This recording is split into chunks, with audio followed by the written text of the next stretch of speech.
Ave Maria Ave Maria കന്യകമേരിയമ്മേ Ave Maria Ave Maria കന്യകമേരിയമ്മേ Ave Maria Ave Maria കന്യകമേരിയമ്മേ Ave Maria Ave Maria കന്യകമേരിയമ്മേ.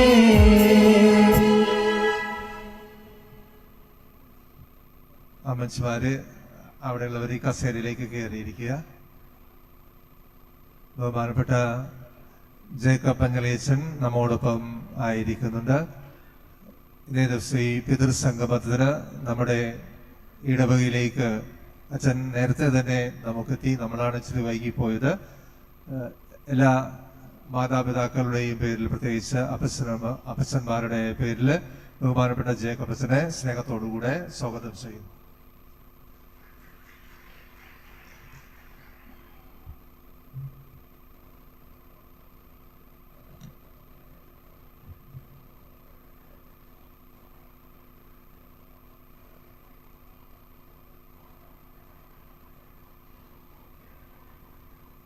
സ്വർഗസ്ഥനായ ഞങ്ങളുടെ പിതാവേ, അങ്ങയുടെ നാമം പൂജിതമാകണമേ. അങ്ങയുടെ രാജ്യം വരണമേ. അങ്ങയുടെ തിരുമനസ് സ്വർഗത്തിലെ പോലെ ഭൂമിയിലുമാകണമേ. അന്നു വേണ്ട ആഹാരം ഇന്ന് ഞങ്ങൾക്ക് തരണമേ. ഞങ്ങളോട് തെറ്റ് ചെയ്യുന്നവരോട് ഞങ്ങൾ ക്ഷമിക്കുന്നത് പോലെ ഞങ്ങളുടെ തെറ്റുകൾ ഞങ്ങളോടും ക്ഷമിക്കണമേ. ഞങ്ങളെ പ്രലോഭനത്തിൽ ഉൾപ്പെടുത്തരുതേ, തിന്മയിൽ നിന്നും ഞങ്ങളെ രക്ഷിക്കണമേ. നന്മ നിറഞ്ഞ മറിയമേ സ്വസ്തി, കർത്താവ് അങ്ങയോടുകൂടെ സ്ത്രീകളിൽ അങ്ങ് അനുഗ്രഹിക്കപ്പെട്ടവളാകുന്നു. അങ്ങയുടെ ഉദരത്തിൻ്റെ ഫലമായ ഈശോ അനുഗ്രഹിക്കപ്പെട്ടവനാകുന്നു. പരിശുദ്ധ മറിയമേ തമ്പുരാൻ്റെ അമ്മേ, പാപികളായ ഞങ്ങൾക്ക് വേണ്ടി എപ്പോഴും ഞങ്ങളുടെ മരണസമയത്തും തമ്പുരാനോട് അപേക്ഷിച്ചു കൊള്ളണമേ. ആമേൻ. ഈശോ മിശിഹായുടെ വാഗ്ദാനങ്ങൾക്ക് ഞങ്ങൾ യോഗ്യരാകുവാൻ സർവേശ്വരൻ്റെ പരിശുദ്ധ മാതാവേ ഞങ്ങൾക്ക് വേണ്ടി അപേക്ഷിക്കണമേ. Praise the Lord. Hallelujah, hallelujah, hallelujah, hallelujah, hallelujah. ഈശോയിൽ സ്നേഹമുള്ള അപ്പച്ചന്മാരെ, സഹോദരന്മാരെ, പ്രിയമുള്ള അമ്മമാരെ, സഹോദരികളെ, കൊച്ചുമക്കളെ, നല്ലൊരു ദിവസമാണിന്ന്. സ്വാതന്ത്ര്യദിനം. പരിശുദ്ധ അമ്മയുടെ സ്വർഗാരോപണ തിരുനാൾ. മറ്റൊരു പ്രത്യേകത കൂടിയുണ്ട്, അറിയാമോ? ഇതാരും ശ്രദ്ധിക്കാറില്ല. പറയുമ്പോൾ നിങ്ങൾ അത്ഭുതപ്പെടും. ഇന്ന് അന്തോണീസ് പുണ്യവാന്റെ ബർത്ത്ഡേ ആണ്. ഓഗസ്റ്റ് 15-ാം തീയതിയാണ് അന്തോണീസ് പുണ്യാളൻ ജനിച്ചത്. സ്ഥിരം കലൂര് കുറ്റിയടിക്കുന്നവർക്ക് പോലും ഇത് ഓർമ്മയുണ്ടാവില്ല. ഓഗസ്റ്റ് 15-ാം തീയതി 3 കാരണങ്ങൾ കൊണ്ട് നമുക്ക് സന്തോഷമാണ്. പരിശുദ്ധ അമ്മയുടെ സ്വർഗാരോപണം, എല്ലാവരും ഒത്തിരി ഇഷ്ടപ്പെടുന്ന അന്തോണീസ് പുണ്യവാന്റെ ജന്മദിനം, അതോടൊപ്പം ഭാരതത്തിൻ്റെ സ്വാതന്ത്ര്യദിനം. ഈ 3 മഹത്വീകൃതമായ കാര്യങ്ങളുടെയും പേരിൽ എല്ലാവർക്കും എല്ലാ ആശംസകളും മംഗളങ്ങളും പ്രാർത്ഥനകളും നേരാണ്. ബഹുമാനപ്പെട്ട അച്ഛൻ വിഭോച്ചൻ എന്നോട് പറഞ്ഞത് ആണുങ്ങൾ മാത്രമേ ഉണ്ടാവുള്ളൂ എന്നാണ്. ഞാനത് കാരണം തിരി എരിവും പുളിയൊക്കെ വെച്ച് പറയാമെന്ന് വിചാരിച്ചു വന്ന്. പക്ഷെ പുറകിലിങ്ങനെ അമ്മച്ചിമാരൊക്കെ ഇരിക്കുന്ന കാണുമ്പോൾ വല്ലാത്തൊരു നാണം വരുന്നുണ്ട്. എന്തായാലും ഈ ദിവസം മനോഹരമാണ്. കർത്താവിൻ്റെ സന്നിധിയിൽ ഇത്രയും പേര് പുരുഷന്മാര് വന്നിരുന്ന് ആൾത്താര പറയുന്നത് കേൾക്കുക എന്നുള്ളത് തന്നെ വലിയ അനുഗ്രഹപ്രദമാണ്. 10ാം ക്ലാസ്സിലെ കൊച്ചങ്ങളാണ് ഇന്നത്തെ ദിവസത്തെ കർമ്മങ്ങളൊക്കെ ഏറ്റെടുത്ത് നടത്തിയതെന്ന് അറിയാൻ കഴിഞ്ഞ്. അത് കേട്ടപ്പോൾ അതിലേറെ സന്തോഷം. വല്ലാത്തൊരു അത്ഭുതം എൻ്റെ ഉള്ളിലുള്ളത്, ഞാൻ വരുന്നത് നെടുമ്പാശ്ശേരി അപ്പുറത്ത് മറ്റൂർ എന്ന് പറയുന്ന സ്ഥലത്തു നിന്നാണ്, കാലടി അടുത്താണ്. നെടുമ്പാശ്ശേരിയിൽ നിന്ന് 1.5 കിലോമീറ്റർ. വെളുപ്പിന് 4 മണിക്ക് പിടിച്ച മഴയാണ്, ഇതുവരെ തുറന്നിട്ടുള്ള. ഗംഭീര മഴ പെയ്യാണ് അവിടെ. പള്ളിമുറ്റത്തൊന്നും നടക്കാൻ മേല. 2018 വെള്ളപ്പൊക്കം പോലെയാണ് പള്ളിയുടെ മുൻവശം. എല്ലാവർക്കും ഭയങ്കര അസ്വസ്ഥതയാണ് അവിടെ. മരങ്ങളൊക്കെ വീണിട്ടുണ്ട്. ഇന്നാണെങ്കിൽ എൻ്റെ പള്ളിയിൽ ഒരു മാജിക് ഷോ വെച്ചിട്ടുണ്ട്. അതിവിടെ ബബുവച്ചൻ വിളിച്ച് പറഞ്ഞതിന് ശേഷമാണ് അവര് ആസൂത്രണം ചെയ്തത്. അപ്പൊ ഞാനൊരു മുൻകൂർ ജാമ്യം എടുത്ത് മുങ്ങിയതാണ്. 1000 വീട്ടുകാരുള്ള ഇടവകയാ. നല്ല ആളുണ്ടാവും. വികാരിച്ചനെ കാണാണ്ടാവുമ്പോൾ അസ്വസ്ഥരാവും. വെള്ളപ്പൊക്കത്തിൽ ഒഴുകിപ്പോയി എന്നൊക്കെ അവർ പറയും, ബഹളം വയ്ക്കും. എന്നാലും കുഴപ്പമില്ല. നിങ്ങൾ ഇത്രയും പേര് കർത്താവിൻ്റെ വചനം കേൾക്കാൻ വളരെ താല്പര്യത്തോടെ ആയിരിക്കുന്നല്ലോ. ദൈവത്തിന് മഹത്വം. Praise the Lord. Hallelujah, hallelujah, hallelujah, hallelujah. വിശുദ്ധ ലൂക്ക അറിയിച്ച സുവിശേഷം 12-ാം അധ്യായം 35 മുതലുള്ള തിരുവചനം നമ്മൾ പലപ്പോഴും വായിച്ച് ധ്യാനിച്ചിട്ടുള്ള വചനമാണ്.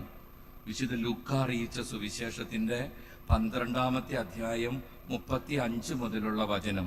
ഇങ്ങനെയാണ് വചനം: നിങ്ങൾ അരമുറുക്കിയും വിളക്ക് കത്തിച്ചും ഇരിക്കണം. തങ്ങളുടെ യജമാനൻ കല്യാണ വിരുന്ന് കഴിഞ്ഞ് മടങ്ങി വന്ന് മുട്ടുന്ന ഉടനെ വാതിൽ തുറന്നു കൊടുക്കാൻ അവന്റെ വരവും കാത്തിരിക്കുന്നവരെ പോലെ ആയിരിക്കണം. ഒരു ജാഗ്രതയെ കുറിച്ചാണ് ഈശോ പറയുന്നത്. എപ്പോഴും റെഡി ആയിട്ടിരിക്കണം. കാരണം യജമാനൻ എപ്പോ വേണമെങ്കിലും വരും. 41-ാമത്തെ വചനം. ശമയോൻ പത്രോസ് ചോദിച്ചു, കർത്താവേ, നീ ഈ ഉപമ പറയുന്നത് ഞങ്ങൾക്ക് വേണ്ടിയോ എല്ലാവർക്കും വേണ്ടിയോ? പത്രോസിന്റെ ചോദ്യം ആവശ്യമില്ലാത്തൊരു ചോദ്യമാണ്. എന്നാലും പത്രോസ് ചോദിച്ചു, കർത്താവേ, വഴിയിൽ വെച്ച് നീ എന്തൊക്കെയോ പറഞ്ഞല്ല. ഉവ്, നമുക്കിട്ടാണോ താങ്ങിയത് അതോ മൊത്തത്തിലിട്ടാണോ കൊട്ടിയത്? പത്രോസിന്റെ ചോദ്യമാണ്. നീ ഈ ഉപമ പറഞ്ഞത് ഞങ്ങൾക്ക് വേണ്ടിയാണോ അതോ എല്ലാവർക്കും വേണ്ടിയിട്ടാണോ? അപ്പോൾ കർത്താവ് പറഞ്ഞു, അതാണ് നമ്മൾ ശ്രദ്ധിക്കേണ്ടത്. വീട്ടുജോലിക്കാർക്ക് യഥാസമയം ഭക്ഷണം കൊടുക്കേണ്ടതിന് യജമാനൻ അവരുടെ മേൽ നിയമിക്കുന്ന വിവേകിയും വിശ്വസ്തനുമായ കാര്യസ്ഥനാരാണ്? Who is the responsible servant? ഇത് അപ്പന്മാർക്കും അമ്മമാർക്കും എല്ലാവർക്കും ബാധകമാണ്. ഞാൻ ട്രാക്ക് മാറ്റി പിടിക്കുകയാണ്, ഇവിടെയുള്ള അമ്മച്ചിമാരെ കണ്ടതുകൊണ്ട്. വീട്ടുജോലിക്കാർക്ക് യഥാസമയം ഭക്ഷണം കൊടുക്കേണ്ടതിന് യജമാനൻ അവരുടെ മേൽ നിയമിക്കുന്ന വിവേകിയും വിശ്വസ്തനുമായ കാര്യസ്ഥനാരാണ്? യജമാനൻ വരുമ്പോൾ ജോലിയിൽ വ്യാപൃതനായി കാണപ്പെടുന്ന ഭൃത്യൻ ഭാഗ്യവാൻ. സത്യമായി ഞാൻ നിങ്ങളോട് പറയുന്നു, അവൻ തന്റെ സകല സ്വത്തുക്കളുടെയും മേൽ അവനെ നിയമിക്കും. അടുത്തത് പുരുഷന്മാർക്ക് പ്രത്യേകമായിട്ടുള്ളതാണ്. എന്നാൽ ആ ഭൃത്യൻ തന്റെ യജമാനൻ വരാൻ വൈകും എന്ന് ഉള്ളിൽ കരുതി യജമാനന്റെ ദാസന്മാരെയും ദാസ്യമാരെയും അടിക്കാനും തിന്നുകുടിച്ച് ഉന്മത്തനാകാനും തുടങ്ങിയാൽ അറിയാത്ത മണിക്കൂറിലും പ്രതീക്ഷിക്കാത്ത ദിവസത്തിലും യജമാനൻ വരികയും അവനെ ശിക്ഷിച്ച് അവന്റെ പങ്ക് അവിശ്വാസികളോടുകൂടെ ആക്കുകയും ചെയ്യും.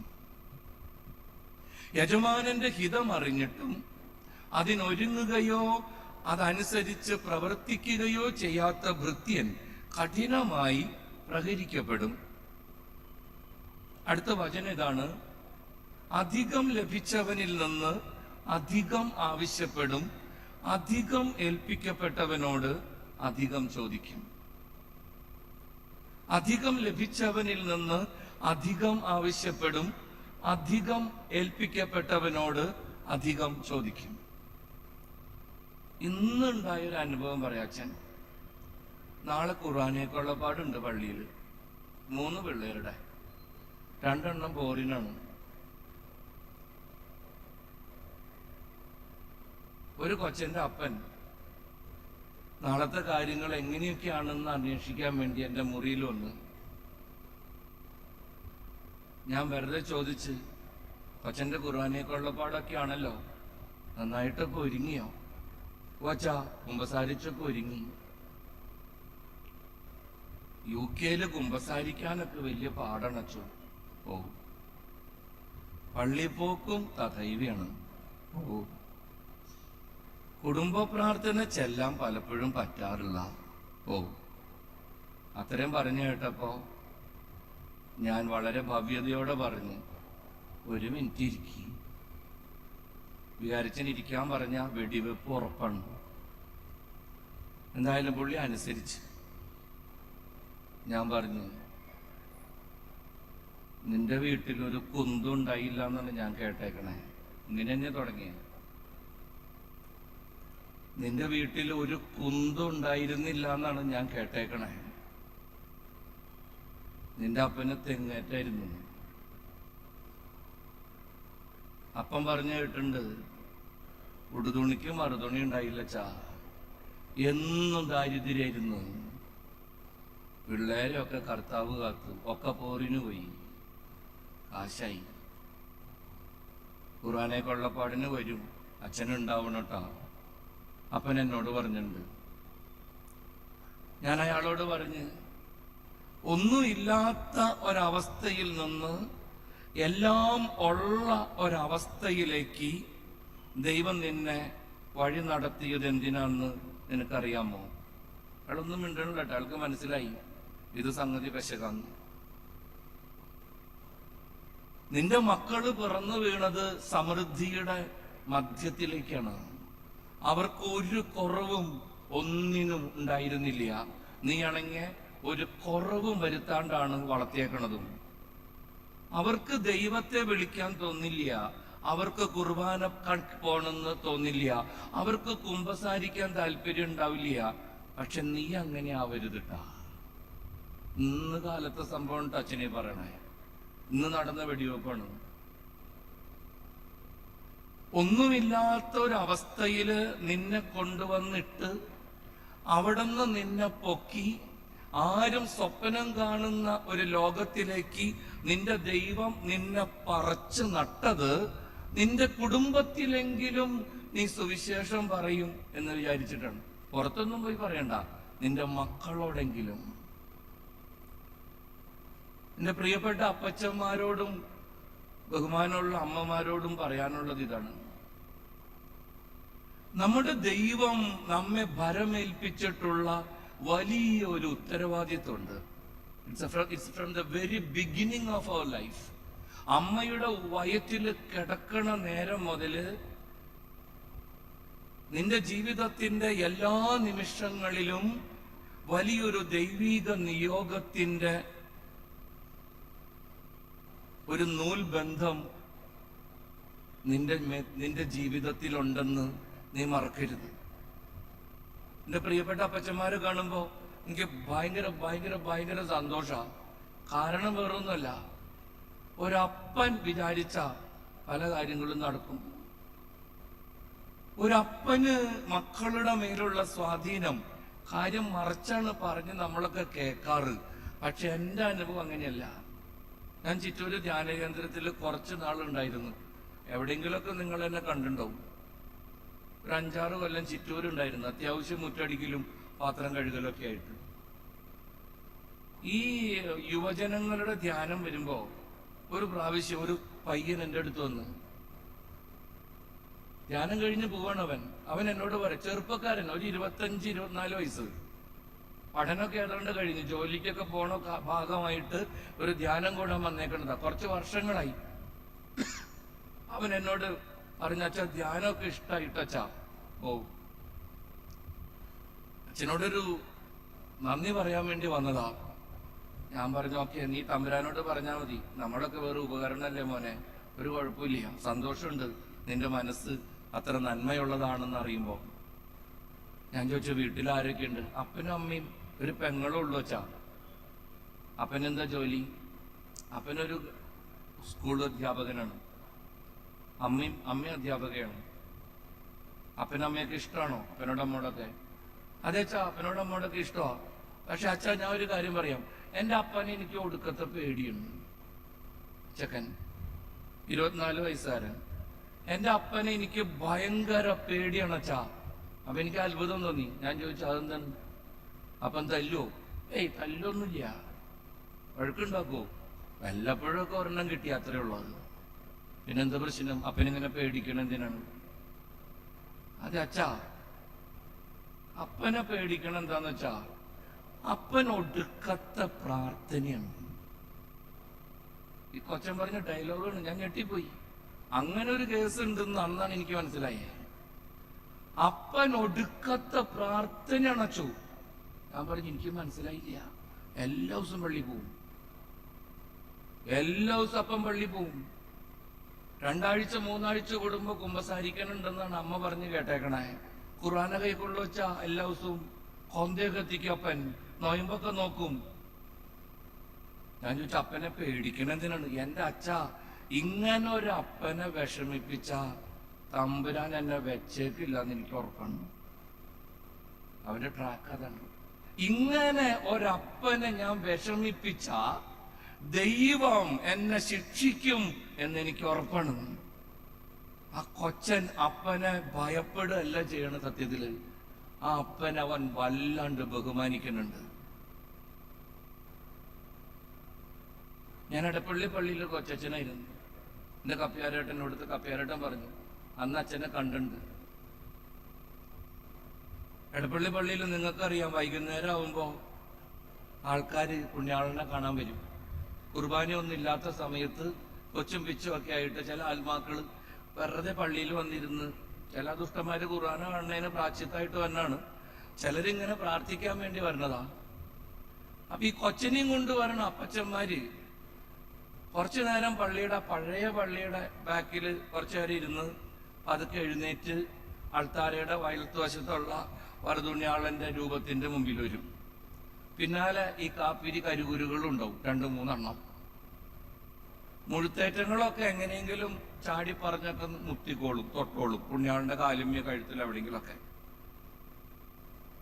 ഈ കാർന്നോര്, ഈ അപ്പൻ, ഞാൻ പള്ളിയുടെ പുറകിലിരുന്ന് കണ്ടേക്കണ കാഴ്ചയാണ്. ഈ അപ്പൻ പുണ്യാളനെ തൊട്ട് മുത്തണത് ഏറ്റവും ചെറിയ മുതല് താഴെ നിന്ന് കാണുന്നുണ്ട്. എനിക്ക് പുറകിൽ നിന്നാ കാണാം. അതിങ്ങനെ നോക്കിയിരിക്കണത് ഈ മീൻവെട്ടനോടത്ത് പൂച്ചിരിക്കണ പോലെ അതിങ്ങനെ മുകളിലേക്ക് നോക്കി നിൽക്കും. അപ്പൻ പുണ്യാളനെ മുത്തണത്.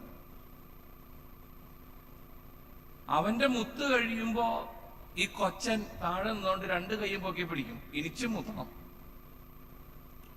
2 കക്ഷത്തിലും കൈയിട്ട് ഈ തന്ത ഈ കൊച്ചനിങ്ങനെ പുണ്യാളന്റെ വറുതുണ്യാളന്റെ രൂപത്തിന്റെ മുമ്പിലേക്ക് പൊക്കി പിടിക്കും.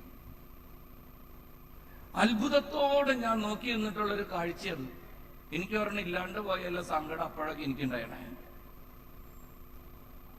എങ്ങനെയാണോ ഈ അപ്പൻ ഈ പുണ്യാളനെ മുത്തി ഇറങ്ങിയത്, അതുപോലെ തന്നെ ഈ കൊച്ചനും മുത്തി ഇങ്ങോട്ട് പോരും. ഈ അപ്പൻ ആദ്യം കൈമയാണ് മുത്തി കഴിഞ്ഞ് കൊച്ചനും കൈമൂത്തു. ഈ അപ്പൻ പുണ്യാളന്റെ കാലുമിയ മുത്തി കഴിഞ്ഞ് 2ാമത് കാല് മൂത്തു. അത് കഴിയുമ്പോ ഈ അപ്പൻ പുണ്യാളന്റെ കുന്തത്തുമിയ മുത്തി കഴിഞ്ഞ് അവിടെ മുത്തു. അത് കഴിഞ്ഞ് ഈ അപ്പൻ പാമ്പിനെ മുത്തി കഴിഞ്ഞ് പാമ്പിനെയും കൊച്ച മുത്തു. എവിടെയാണോ അപ്പം മുത്തിയത് അതേ ട്രാക്കില് കൊച്ചനും പോരും. ഞാൻ പലപ്പോഴും ചിന്തിച്ചിട്ടുണ്ട്, അപ്പച്ചന്മാരുടെ നിയോഗം എത്ര വലുതാന്ന്. നമ്മൾ അറിയാതെ നമ്മുടെ മക്കളുടെ മനസ്സിലേക്ക് സംക്രമിക്കുന്ന ഒരു ദൈവചിന്തയുണ്ട്. തായ്ക്കാട്ടുകര പള്ളിയിലായിരിക്കുമ്പോ അവിടെ കുറച്ച് സിനിമാ നടന്മാരും 2-3 ഡോക്ടർമാരും വലിയ ഉദ്യോഗസ്ഥരൊക്കെ ഉള്ളൊരു പള്ളിയായിരുന്നു. ഞാൻ പ്രിയപ്പെട്ട സിനിമാ നടന്മാരോടും, നടിമാരുണ്ടായില്ല, ഡോക്ടർമാരോടും വലിയ ഉദ്യോഗസ്ഥരോടും പറയും, മഞ്ഞളിയച്ഛൻ 1000 പ്രസംഗം പറയണേക്കാളും ഇഫക്റ്റീവാണ്. എൻ്റെ പ്രിയപ്പെട്ട ഡോക്ടർമാരെ, അധ്യാപകരെ, സിനിമാ നടന്മാരെ, നിങ്ങൾ ഒന്ന് കൈകൂപ്പി കുർബാനിക്ക് നിൽക്കണത്. എനിക്ക് അഭിമാനമുണ്ട് കേട്ടോ. അവിടുത്തെ ആത്മാക്കളൊക്കെ നല്ല ഡീസന്റ് ആയിട്ട് നിൽക്കണം ഞാൻ കണ്ടിട്ടുണ്ട് പരിശുദ്ധ കുർബാനിക്ക്. സിനിമാ നടന്മാരോട് ഞാൻ പേഴ്സണലായിട്ട് വിളിച്ചു പറഞ്ഞിട്ടുണ്ട്, എടാ നീ ഉണ്ടെങ്കിൽ ഞാൻ കുർബാന അൾത്താരയിൽ നിന്നിട്ടാ കൊടുക്കുള്ളൂ, പിള്ളേരുടെ കുർബാനയ്ക്ക് വരണോട്ടോ, എന്നിട്ട് നീ ക്യൂവിൽ നിന്ന് വരണം, എന്നിട്ട് നീ ഭക്തിയോടെ ആചാരം ചെയ്ത് കുർബാന സ്വീകരിച്ച് തിരിച്ച് ഭക്തിയോടെ നടക്കണം. നിന്നെ കാണുമ്പോ 10 പിള്ളേര് നന്നാവും. ഞാൻ പറഞ്ഞിട്ടുണ്ട് 10 പിള്ളേര് നന്നാവും. ഈ സിനിമാ നടൻ ചേട്ടന് ഇങ്ങനെ കർത്താവിനെ സ്നേഹിക്കാമെങ്കിൽ, ഞാൻ കാണാൻ പോകുന്ന ഡോക്ടർ ഇങ്ങനെ കർത്താവിനെ സ്നേഹിക്കുന്നുണ്ടെങ്കിൽ എനിക്ക് കുറച്ചും കൂടി സ്നേഹിച്ചുകൂടെ എന്ന് ഈ കൊച്ചങ്ങൾ ചിന്തിക്കും. ഉറപ്പായിട്ടുള്ള കാര്യമാണ്. ഞാൻ അതുകൊണ്ട് നിങ്ങൾ പ്രിയപ്പെട്ട അപ്പച്ചന്മാരോട് പ്രത്യേകിച്ച് പറയണ്, നിങ്ങൾ പരിശുദ്ധ കുർബാനയ്ക്ക് നിൽക്കണത്, നിങ്ങൾ കർത്താവിനെ പ്രണയിക്കുന്നത്, നിങ്ങൾ പ്രാർത്ഥിക്കുന്നത്, നിങ്ങൾ നോമ്പ് നോക്കണത്, നിങ്ങൾ വൈദികരെ കുറിച്ചും ദൈവികമായ കാര്യങ്ങളെക്കുറിച്ചും നല്ലത് സംസാരിക്കുന്നത്, ഏറെ ജാഗ്രതയോടെ ശ്രദ്ധിക്കുന്ന ഒരു തലമുറയുണ്ട് നിങ്ങളുടെ ചുറ്റും. ഇതാണ് സുവിശേഷം പറയണത്.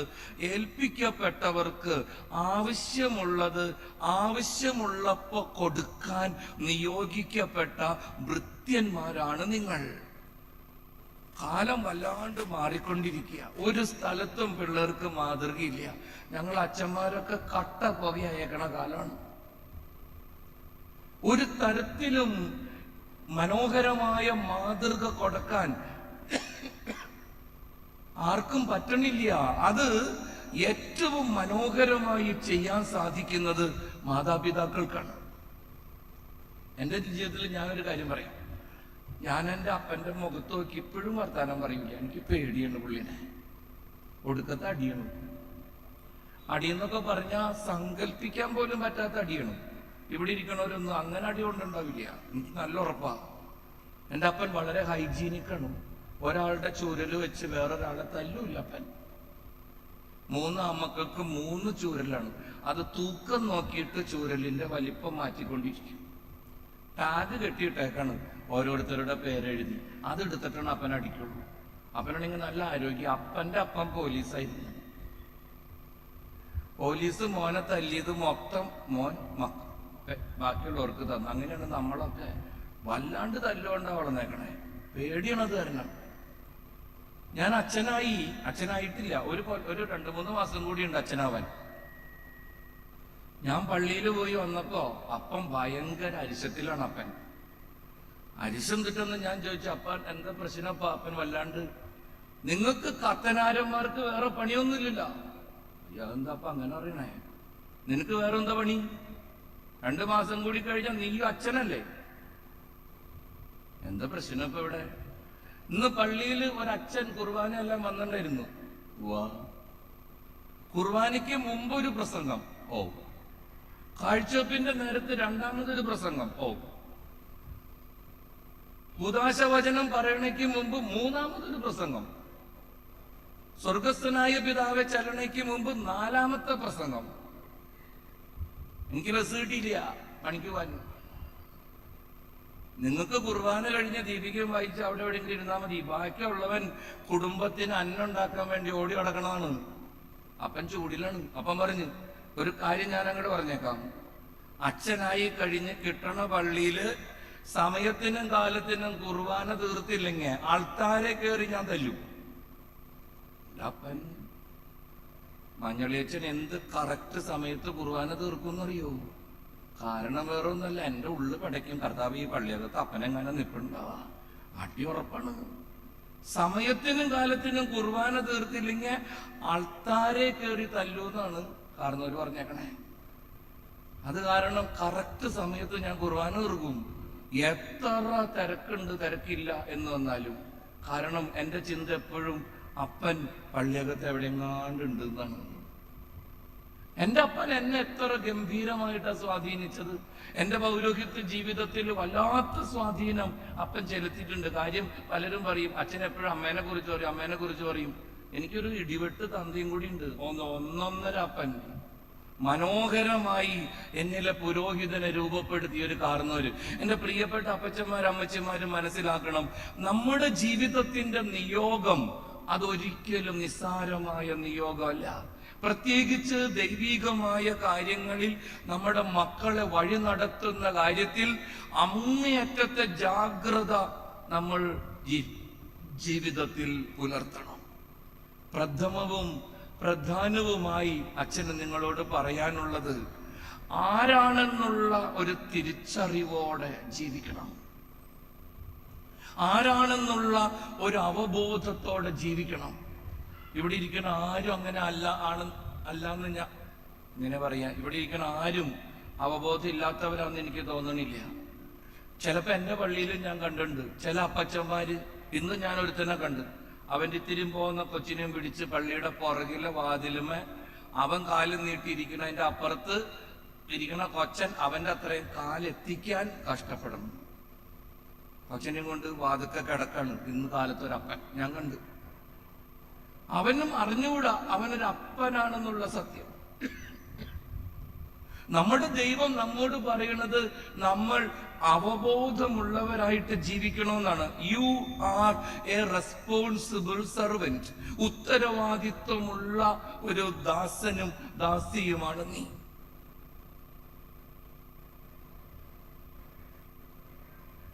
പുറപ്പാടിന്റെ പുസ്തകത്തില് 3-ാമത്തെ അധ്യായത്തില് മോശയോട് ദൈവം ചെരുപ്പൂരാൻ പറഞ്ഞു. നമ്മൾ വായിച്ചിട്ടില്ല, ചെരുപ്പൂരാൻ പറഞ്ഞു മോശയോട് ദൈവം. എന്തുകൊണ്ടാ ദൈവം മോശയോട് ചെരുപ്പൂരാൻ പറഞ്ഞേ? നമുക്കറിയാം എന്തുകൊണ്ടാണ്. ഹൊറേബില് കത്തുന്ന മുൾപ്പടർപ്പിൽ ദൈവം പ്രത്യക്ഷപ്പെട്ടു. എന്നിട്ട് ദൈവം മോശയോട് പറഞ്ഞു, മോശേ, നിന്റെ ചെരുപ്പ് അഴിച്ചു മാറ്റി, നീ നിൽക്കുന്ന സ്ഥലം പരിശുദ്ധമാണ്. എന്തുകൊണ്ടാണ് ദൈവം മോശയോട് ചെരുപ്പൂരാൻ പറഞ്ഞത്? നമ്മൾ പഠിച്ചിരിക്കുന്നതും മനസ്സിലാക്കിയേക്കുന്നതും മോശ നിൽക്കുന്ന സ്ഥലം വിശുദ്ധമായതുകൊണ്ട് അവിടെ ചെരുപ്പിടാൻ പാടില്ല. പള്ളിയുടെ പുറത്തൊക്കെ എഴുതി വെച്ചിട്ടുണ്ടാവും, പാദരക്ഷകൾ പുറത്തിടുക, അകത്ത് പാദരക്ഷ ഉപയോഗിക്കും. ഞാൻ എൻ്റെ പഴയ പള്ളിയിൽ എനിക്ക് വേണം കായിക്കാട്ടുകാരിയാ, ഞാൻ എഴുതി വെച്ചു, നിന്റെ ചെരുപ്പും അഹങ്കാരവും ഇവിടെ ഉപേക്ഷിക്കുക, അകത്തിരിക്കുന്നവൻ നിന്റെ ദൈവം. കൈക്കാരൻ വന്നിട്ട് പറഞ്ഞു, അച്ഛത്തിരി കടുപ്പാട്ടാ. അങ്ങനെ ഞാൻ അഹങ്കാരം വെട്ടി ചെരുപ്പ് മാത്രാക്കി. ചെരുപ്പും അഹങ്കാരവും ഉപേക്ഷിക്കാനാണ് ഞാൻ എഴുതി വെച്ചത്. എന്തുകൊണ്ടാണ് ദൈവം മോശയോട് ചെരുപ്പൂരാൻ പറഞ്ഞത്? മോശ നിൽക്കുന്ന ആ വട്ടത്തില് പരിശുദ്ധി ഉള്ളത് കൊണ്ട് മാത്രമല്ല. ഞാൻ സെമിനാരി പഠിക്കണ കാലത്ത് എനിക്കൊരു അടിപൊളി ഗുരു ഉണ്ടായിരുന്നു, ഒരു ഇടിവെട്ട് അച്ഛൻ. ലോകതരികട എന്ന് വെച്ചാ വൃത്തിയോടൊന്നും കാണിക്കില്ല കേട്ടോ. ഭയങ്കര ചോദ്യങ്ങളൊക്കെ ചോദിക്കും പുള്ളി. നമ്മൾ ഇട്ടഞ്ഞ വരയ്ക്കും. എന്ത് ചോദിച്ചാലും നമ്മളെ കളിയാക്കും. ഈ അച്ഛൻ മരിച്ചിട്ടില്ല, ജീവിച്ചിരിക്കണം. അതുകൊണ്ടാണ് പേര് പറയാത്തത്. മരിച്ചു കഴിയുമ്പോൾ പേര് പറയും. 95 വയസ്സ് കഴിഞ്ഞിട്ടുണ്ട് ഇപ്പോ. ഈ ചേട്ടന്മാര് അന്ന് എല്ലാ രൂപതക്കാരും എല്ലാ റീത്തുകാരും ഒരുമിച്ച് കർമ്മലഗിരി സെമിനാരിലാണ്. ഞാനൊക്കെ അവിടെ പഠിച്ചേ. അപ്പൊ ചേട്ടന്മാര് ഞങ്ങളെ പറഞ്ഞ് പഠിപ്പിച്ചിട്ടുണ്ട്, 6 മാസം കഴിയുമ്പോ ഇങ്ങനെ ഒരു ഗുരു വരും. അയാള് ആവശ്യമില്ലാത്ത ചോദ്യമൊക്കെ ചോദിക്കും. ചുമ്മാ ഷൈൻ ചെയ്യാൻ വേണ്ടി ചാടി കയറി മറുപടി ഒന്നും പറയരുത്. നീ എന്ത് പറഞ്ഞാലും അതുമ പിടിച്ച് നിന്നെ മലത്തി അടിക്കും. എല്ലാവരുടെ മുമ്പിൽ നാണം കെടും. അതുകൊണ്ട് മിണ്ടാണ്ടിരിക്കുന്നതാണ് വിദ്വാനും വിഡ്ഢിക്കും ഭൂഷണം. അത് കാരണം ഞങ്ങൾ ഇത്തിരി പേടിച്ചും കൗതുകത്തോടെയൊക്കെയാണ് ഇരുന്നത്. എന്തിനു പറയണു?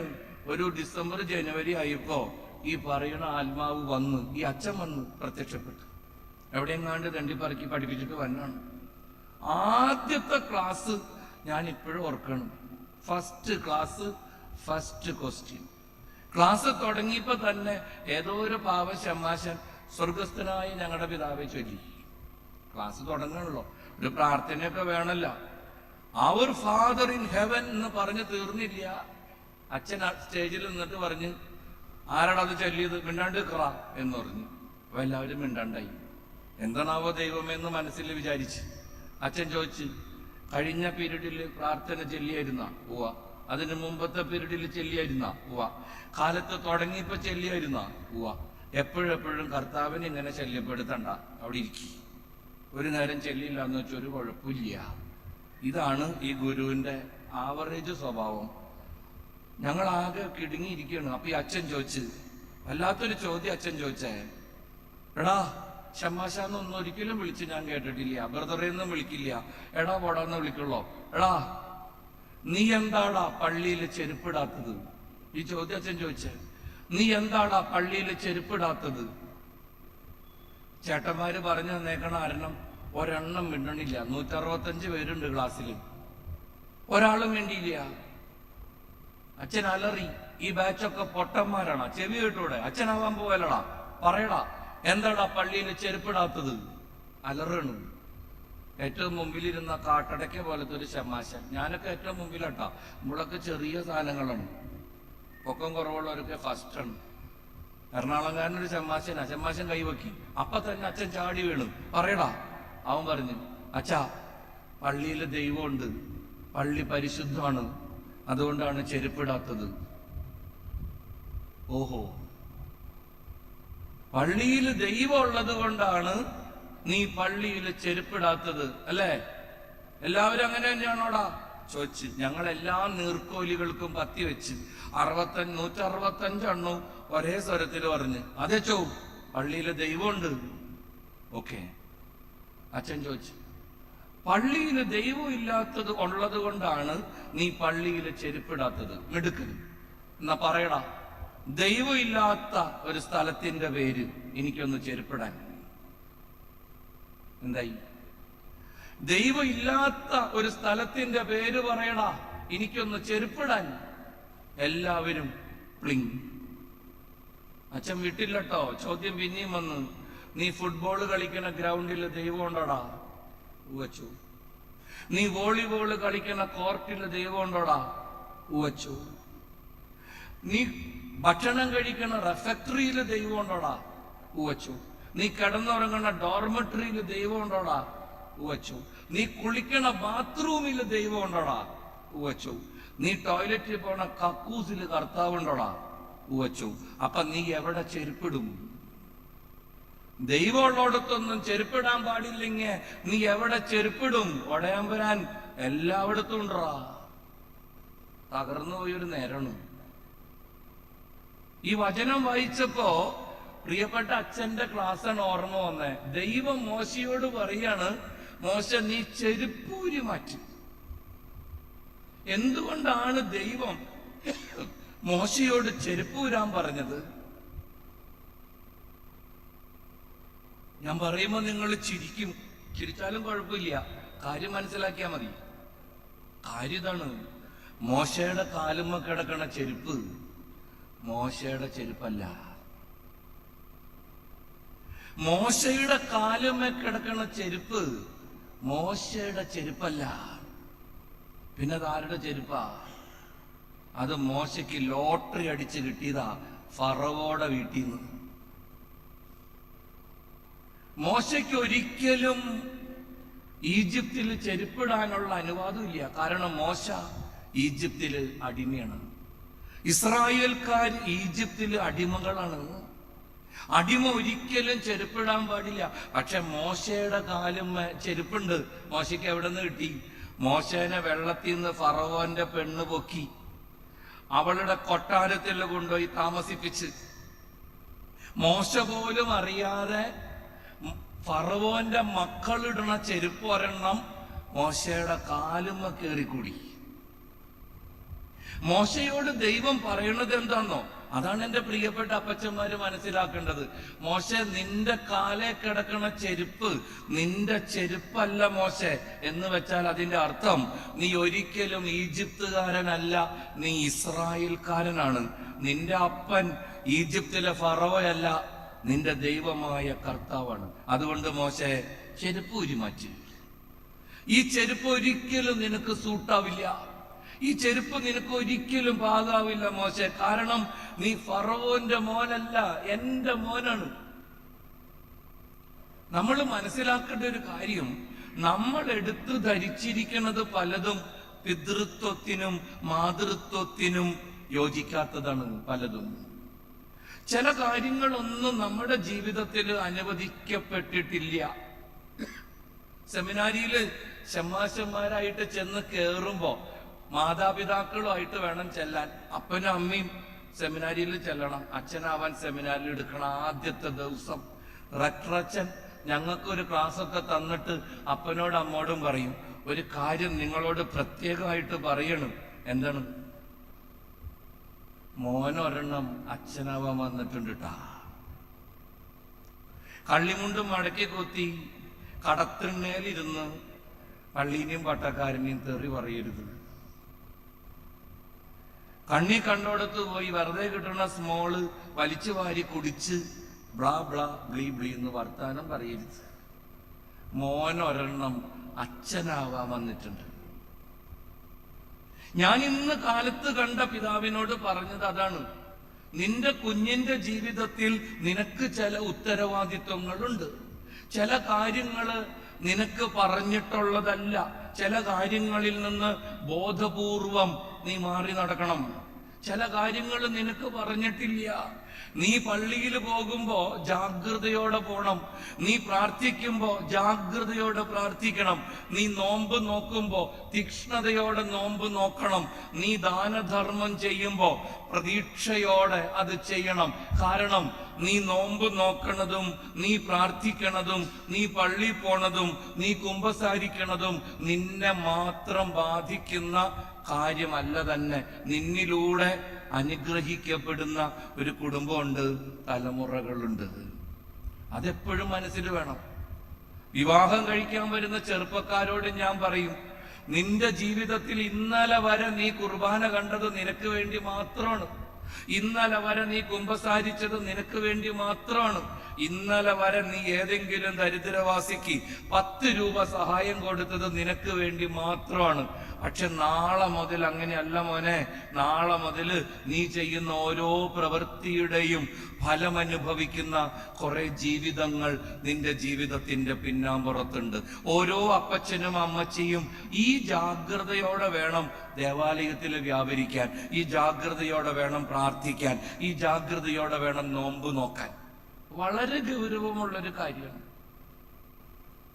ഈ അടുത്ത കാലത്ത് ഞാൻ എൻ്റെ അമ്മയുടെ അടുത്ത് കൊച്ചുവർത്താനം പറഞ്ഞിരിക്കുമ്പോ പറഞ്ഞു, അമ്മേ, കാര്യം നമ്മുടെ വീട്ടിൽ രോഗമൊക്കെ ഉണ്ടായിട്ടുണ്ട്, പലപ്പോഴും അസുഖമൊക്കെ വന്നിട്ടുണ്ട്. പക്ഷെ നമ്മള് കാര്യമായിട്ട് കാശൊന്നും പള്ളി കൊണ്ട് കൊടുത്തിട്ടില്ല കേട്ടോ അമ്മേ. സോറി, ആശുപത്രി കൊണ്ടുപോയി കൊടുത്തിട്ടില്ല കേട്ടോ അമ്മേ. ഞാൻ വെറുതെ അമ്മോട് പറയണു. കാര്യം ഇവിടെ വീട്ടിൽ രോഗം വന്നിട്ടുണ്ട്, ആശുപത്രി കിടന്നുണ്ട്. പക്ഷെ ഇൻഷുറൻസ് ഒക്കെ ഉണ്ടായ കാരണം വലിയ കാശൊന്നും കയ്യിൽ നിന്ന് പോയിട്ടില്ല. ആശുപത്രിയിൽ വലിയ കാശൊന്നും കൊടുക്കേണ്ടി വന്നിട്ടില്ല. അമ്മ എന്തോ ചെയ്തോണ്ടിരിക്കുക, അമ്മ എന്നൊക്കെ പറഞ്ഞു. ഞാൻ അപ്പുറത്തിരിപ്പുണ്ട്. 2 മിനിറ്റ് കഴിഞ്ഞപ്പോ അമ്മ എന്നോട് പറഞ്ഞു, നീ നേരത്തെ ഒരു കാര്യം പറഞ്ഞില്ലേ, കാശൊന്നും ആശുപത്രി കൊടുത്തിട്ടില്ല എന്ന്. അതെന്താ കാരണം എന്ന് നിനക്കറിയാമോ? എന്താണ്? എന്റെ മോനെ, അമ്മയുടെ നല്ല പ്രായത്തില് അമ്മയുടെ കയ്യില് 10 കാശുള്ള സമയത്ത് കർത്താവ് കൊണ്ടുവന്ന സകലമാന ദരിദ്രർക്കും അമ്മയ്ക്ക് ആവതുപോലെയൊക്കെ അമ്മ കൊടുത്തിട്ടുണ്ട്. ആശുപത്രിയിൽ കൊടുക്കാനുള്ള കാശൊക്കെ അമ്മ നേരത്തെ അടച്ചിട്ടുണ്ട്. ഇനി എൻ്റെ ദൈവം എൻ്റെ കയ്യിൽ നിന്ന് ആശുപത്രിക്കാന്നും പറഞ്ഞൊന്നും വാങ്ങില്ല. എൻ്റെ കണ്ണ് തള്ളിപ്പോയൊരു വാചകമാണത്. ആശുപത്രി കൊടുക്കാനുള്ളതൊക്കെ അമ്മ നേരത്തെ കൊടുത്തിട്ടുണ്ടെന്ന്. നീ ചെയ്യുന്ന ദാനധർമ്മത്തിന്, നീ അനുഷ്ഠിക്കുന്ന പ്രാർത്ഥനകൾക്ക്, നിന്റെ പരിത്യാഗങ്ങൾക്ക് ദൈവ തിരുമുമ്പിലുള്ള വില വളരെ വളരെ വളരെ വലുതാണ്. നമ്മുടെ മക്കള് നാളെ അനുഭവിക്കാൻ പോകുന്നത് ഇന്ന് നമ്മൾ ഓരോരുത്തരും ചെയ്ത സുഹൃതങ്ങളുടെ പുണ്യമാണ്. ആ ജാഗ്രത നമുക്കുണ്ടാവണം. ഞാൻ പണ്ട് ടെലിവിഷനിലും മറ്റോ പറഞ്ഞാണ്, ഈ എറണാകുളം മറൈൻ ഡ്രൈവില് ഒരിക്കൽ കാറ്റ് കൊള്ളാൻ പോയ ഒരു അനുഭവം. അത് പണ്ടൊക്കെ വൈറലായതായിരുന്നു. ഞാൻ എൻ്റെ ജീവിതത്തിൽ ഉണ്ടായ അനുഭവമാണത്. അച്ഛനാവണേക്ക് മുമ്പാ. ഉടുപ്പ് കിട്ടിയിട്ടില്ല. അരമനയിലാണ് ഇന്ന് റീജൻസി എന്നൊരു കാലമുണ്ട്, കുറച്ച് നാള്. അപ്പൊ വൈകുന്നേരം ആവുമ്പോ മറൈൻ ഡ്രൈവ് അന്നൊക്കെ ഡെവലപ്പായി വരണുള്ളൂ. ഒരു 35 കൊല്ലം മുമ്പുള്ള കഥയാണ്. അവിടെ നടക്കാൻ പോകും. കൂട്ടത്തിൽ അരമനയിലുള്ള ഏതെങ്കിലും അച്ഛന്മാരും ഉണ്ടാവും. ഞാനും അരമനയിലുള്ള ഒരു അച്ഛനും കൂടി നടക്കാൻ പോയി. അച്ഛനെന്ന് വലിയ നിലയിലിരിക്കുന്ന ഒരു അച്ഛനാണ്, അതെന്നെ പേര് പറയാൻ പറ്റൂല. നടക്കാൻ പോയി. നടക്കണ സമയത്ത് നിങ്ങൾ ശ്രദ്ധിച്ചിട്ടുണ്ടോ, മറൈൻ ഡ്രൈവിലൊക്കെ പോയിട്ടുള്ളവർ കാണൂലോ, ഈ ചെറുക്കന്മാരും പെണ്ണുങ്ങളും പെൺപിള്ളേര് തെരേസാസിൽ നിന്നുള്ള പിള്ളേര് അല്ലെങ്കിൽ ലോ കോളേജിൽ നിന്നുള്ള ആൺപിള്ളേരൊക്കെ ആ മറൈൻ ഡ്രൈവിൽ ഇങ്ങനെ കടലിലേക്ക് നോക്കി കൊടയും ചൂടിയിരുന്ന് ഉമ്മം വെച്ച് കളിക്കുന്നുണ്ടാവും. ഇപ്പോഴും ഉണ്ട്. നല്ല കാറ്റാന്നാ പറയണേ. കൊട എങ്ങനെ ഇരിക്കണ കണ്ടാൽ അറിയാം അപ്പുറത്ത് നടക്കുന്നത് അത്ര മനോഹരമായ കാര്യങ്ങളാണ്. നമുക്കിതൊന്നും കാണാനും കേൾക്കാനും പാടില്ലല്ല. നമ്മൾ നന്മ അറിയാൻ ചെല്ലി ഈ സൈഡിൽ കൂടെ അങ്ങോട്ട് നടക്കണം. അച്ഛനാവാൻ പോണ കൊച്ചനല്ലേ. കൂടെ ഉള്ളത് അരമനയിലെ പുലി ഒരച്ഛനും. ഒരു രക്ഷയില്ല. എങ്ങാനും ആവശ്യമില്ലാണ്ട് അങ്ങോട്ട് കൂടുതൽ നോക്കിയെന്നും പറഞ്ഞ് ഈ അച്ഛൻ അവിടെ പോയി പറഞ്ഞാൽ നമ്മുടെ ദൈവവിളി അപ്പം തന്നെ കടലിൽ ചാടിച്ചാവും. അപ്പം അത് കാരണം ഞാൻ ഒരു പരിപാടിക്കും പോയില്ല. ഞാൻ ഈ അച്ഛൻ്റെ കൂടെ നേരം മാത്രം നോക്കി നടന്നു. ഇവിടെ ഇങ്ങനെ പരിപാടി നടക്കണ്ടെന്ന് എനിക്കറിയാം. അപ്പൊ ഈ അച്ഛനാണെങ്കിൽ ഉടുപ്പിട്ടിട്ടാ നടക്കണേ. അങ്ങേർക്ക് ഒരാവശ്യമില്ല, പാൻറ് ഷർട്ട് ഇട്ട് നടന്നാൽ മതി. ഞാൻ പാൻറ് ഷർട്ട് വേണം, അച്ഛൻ ഉടുപ്പിലാണ്. ഈ അച്ഛന്മാരെ കാണണത് എല്ലാവർക്കും അത്ര ഇഷ്ടമുള്ള പരിപാടിയല്ല, പ്രത്യേകിച്ച് ഇങ്ങനെയുള്ള സന്ദർഭങ്ങളിൽ. ഉമ്മ വെക്കണ നേരത്തൊക്കെ അവികാരിച്ചും വന്ന എന്തായിരിക്കും അവസ്ഥ. അപ്പൊ അത് കാരണം ഈ പിള്ളേർക്ക് ഇത് കണ്ടിട്ട് കലിപ്പായിട്ട് പാടില്ല. ഈ പിള്ളേരാരോ മക്കളെ ഞങ്ങളിങ്ങനെ നടക്കണതിൻ്റെ ഇടയിൽ ഞങ്ങളെ ഭ്രാന്താക്കാൻ വേണ്ടി ഈ വൃത്തികെട്ടവന്മാര് നീട്ടിയൊരു വിളിയുണ്ട്. നിങ്ങൾ കേട്ടിട്ടുണ്ടാവില്ലോ, അച്ചോ അങ്ങോട്ട് പോകും. നമ്മുടെ ഉടുപ്പ് ഇങ്ങനെ അങ്ങോട്ട് പോകും ഈ വിളി കേൾക്കുന്നേ. ഞാൻ കൂടെയുള്ള അച്ഛനോട് പറഞ്ഞു, എന്റെ പൊന്നച്ച കാറ്റുകൊണ്ടത് മതി, നമുക്ക് പോവാ, നീ പോ, നിന്നെ അല്ലല്ലോ വിളിച്ച, എന്നെയല്ലേ വിളിച്ചേ, നീ നടക്ക്. ഞാൻ നടക്കും. ഞാൻ 5 റൗണ്ട് കാറ്റുകൊണ്ടിട്ടാ പോകുള്ളൂ. അപ്പൊ നമുക്ക് ഒരു വശത്ത് കൂടെ പ്രലോഭനം, മറ്റേ വശത്ത് കൂടെ ഇമാതിരി ആട്ടരും സഹിച്ച് ഞാൻ നടന്നു. അച്ഛൻ വാശിപ്പുറത്ത് 5 റൗണ്ട് നടന്നിട്ടാ കയറിയത്. വൈകുന്നേരം കഞ്ഞി കുടിക്കുന്ന സമയത്ത്, കഞ്ഞി കുടിച്ചോണ്ടിരിക്കുക. വൈകുന്നേരം കഞ്ഞിയാണ്, എല്ലാവർക്കും അല്ല കേട്ടോ, കുറെ പേർക്ക്, കഞ്ഞികൾക്കൊക്കെ കഞ്ഞിയാണ് അരമനകളിൽ. അപ്പൊ കഞ്ഞി കുടിച്ചോണ്ടിരിക്കുന്ന നേരത്ത് എൻ്റെ ഓപ്പോസിറ്റ് ഒരു അച്ഛനിരിപ്പുണ്ട്, ഒരു ജോസഫ് അച്ഛൻ. മരിച്ചു പോയിട്ടോ പാവം. അന്ന് 10-75-80 വയസ്സുണ്ട്, മുകളിലിരിക്കണം. ജോസഫ് അച്ഛൻ നേരെ ഓപ്പോസിറ്റാണ് കഞ്ഞി കുടിക്കാനിരിക്കണേ. അങ്ങേര് കഞ്ഞി കുടിക്കണ കണ്ടാൽ തന്നെ നമ്മുടെ വയറ് നിറയും. അത്ര ആർഭാടമായിട്ടുള്ള കഞ്ഞി കുടിയാണ്. ഈ കുറുകുറുന്നിരിക്കണ കഞ്ഞിയിൽ അച്ചാറൊക്കെ എടുത്തിട്ട് അതിൻ്റെ കൂടെ മീൻചാറ് ഒഴിച്ച് പിന്നെ ഇത്തിരി തേങ്ങാ ചമ്മന്തി ഇട്ട് ഇളക്കി ഈ ആത്മാവ് ഇതിങ്ങനെ പൊക്കി പിടിച്ച് ഒച്ചപ്പാടുണ്ടാക്കിയിട്ടൊരു വലിയാണ്. അത് കാണുമ്പോൾ തന്നെ നമ്മുടെ വയറ് നിറയും. കഞ്ഞി ആഘോഷമായിട്ട് ആസ്വദിച്ച് ഈ അച്ഛൻ കുടിക്കണ കാണുമ്പോൾ കൊതിയാവും. നമുക്ക് അങ്ങനെ കുടിക്കാൻ പറ്റൂല, സ്റ്റാൻഡേർഡ് ആയതുകൊണ്ടാണ്. അച്ഛൻ വലിച്ചു പിടിപ്പിക്കണം. അപ്പൊ ഞാൻ നോക്കുമ്പോൾ അച്ഛൻ ഓപ്പോസിറ്റ് ഇരുന്ന് നാരങ്ങച്ചാറൊക്കെ എടുത്തിട്ട് ചമ്മന്തി ഇട്ട് മീൻചാറ് ഒഴിച്ച് ഇളക്കാൻ തുടങ്ങി. അപ്പൊ ഞാൻ അച്ഛനോട് പറഞ്ഞു, ജോസഫ് അച്ഛാ, ഇന്നൊരു പ്രശ്നം ഉണ്ടായി. എന്ത് പറ്റിയിടാ? ഇന്ന് ഞാനും ഇന്ന് അച്ഛനും കൂടി മറൈൻ ഡ്രൈവിൽ നടക്കാൻ പോയി. ആ, നല്ല കാര്യല്ലേ, നടക്ക്, ഇല്ലെങ്കിൽ പിത്തം പിടിക്കും, തീറ്റി ഇരിപ്പല്ലേ ഉള്ളൂ ഇവിടെ. അതല്ല അച്ഛാ, നടക്കാൻ പോയിട്ട് ഒരു സുഖം ഉണ്ടായില്ല. എന്ത് പറ്റി? വൃത്തിയായിട്ട പിള്ളേര്. അച്ഛാ, ഒരാവശ്യം ഉണ്ടായില്ല, ഞങ്ങൾ ആരും ഉപദ്രവിച്ചില്ല. ഞാനാണെങ്കിൽ നേരെ നോക്കി പോക്കറ്റിലുള്ള കൊന്തേമയും കൈ പിടിച്ചിട്ടാ നടന്നുകൊണ്ടിരുന്ന. അച്ഛാ, ഒരു ശല്യത്തിന് ഞാൻ പോയില്ല. ആ പിള്ളേര് നമ്മൾ ആട്ടിയച്ചാ, ഒരാവശ്യമില്ലാണ്ട്. എന്തൊരു ആക്ഷേപമായിരുന്നു. ഓഹോ, ജോസഫ് അച്ഛൻ പറഞ്ഞു. ഇതിന്റെ ഇടയിൽ ആശാന്റെ കലക്കലും കഴിഞ്ഞ് ആദ്യത്തെ വലിയും കഴിഞ്ഞു. എനിക്ക് സങ്കടം വന്നിട്ട് അച്ഛനത് മൈൻഡ് ചെയ്യണില്ലല്ലോ എന്ന് ഓർത്ത്. എന്തായാലും ആദ്യത്തെ വലിയ കളവളാന്ന് വലിച്ച് താഴെ വെച്ചിട്ട് അച്ഛൻ ചോദിച്ച്, അല്ല മോനെ, നീ എന്തിനാ അവിടെ നടക്കാൻ പോയേ? എന്റെ അച്ഛാ, എന്തൊരു സുഖമാണ് അവിടെ നടക്കാൻ. അടിപൊളി കാറ്റ്, അറബിക്കടലിന്റെ കാറ്റ്, എന്തൊരു സുഖം, നല്ല സുഖം. അച്ഛൻ പോയിട്ടുണ്ടോ? ഞാൻ പോയിട്ടില്ല മോനെ. എന്നാലും നീ അവിടെ പോണ്ടായിരുന്നു. അടുത്ത പൊക്കല് കഴിഞ്ഞ് അടുത്ത വലിച്ചിട്ട് വിളി, പിന്നെയും താഴെ വെച്ച്. പിന്നെ എന്റെ മുഖത്ത് നോക്കി ചോദിച്ച്, എന്നാലും നീ അവിടെ പോകേണ്ട ഒരു കാര്യം ഉണ്ടായില്ലട്ടാ.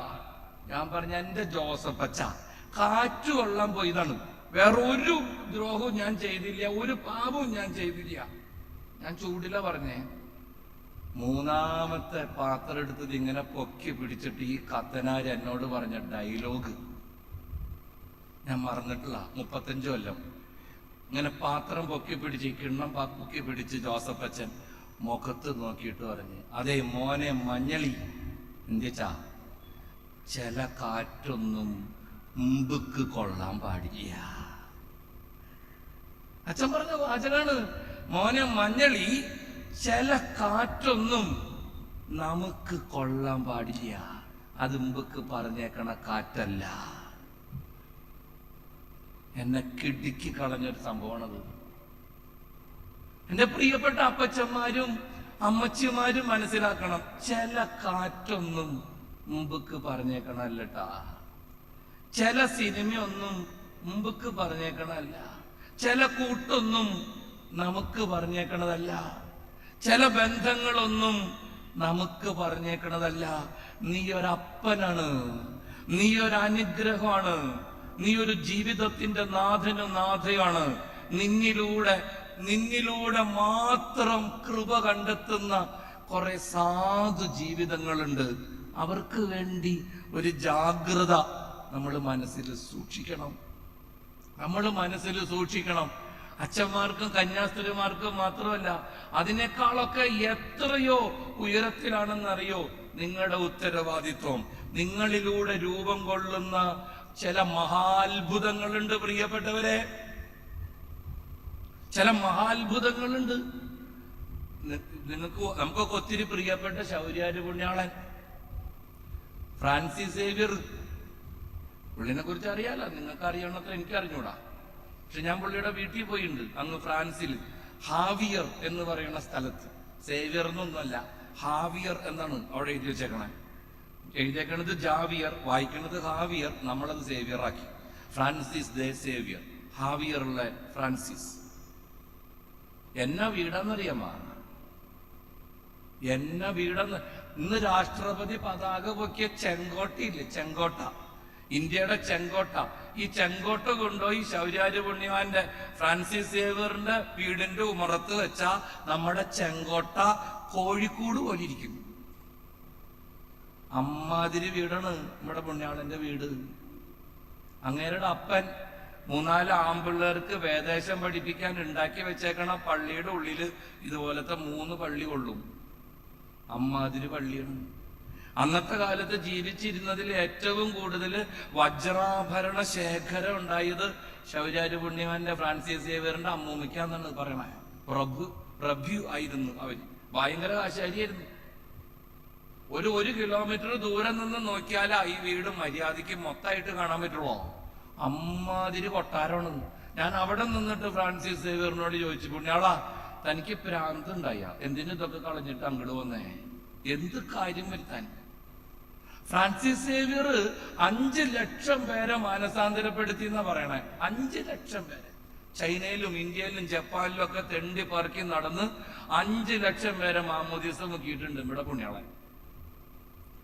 ഈ ഫ്രാൻസിസ് സേവ്യറിന്റെ മാമോദീസ മുക്കിയതാരാണ്, അല്ലെങ്കിൽ മാനസാന്തരപ്പെടുത്തിയതാരാണ് അറിയാമോ? നിങ്ങൾ കേട്ടിട്ടുണ്ടല്ലോ, ഇഗ്നേഷ്യസ് ഓഫ് ലയോള.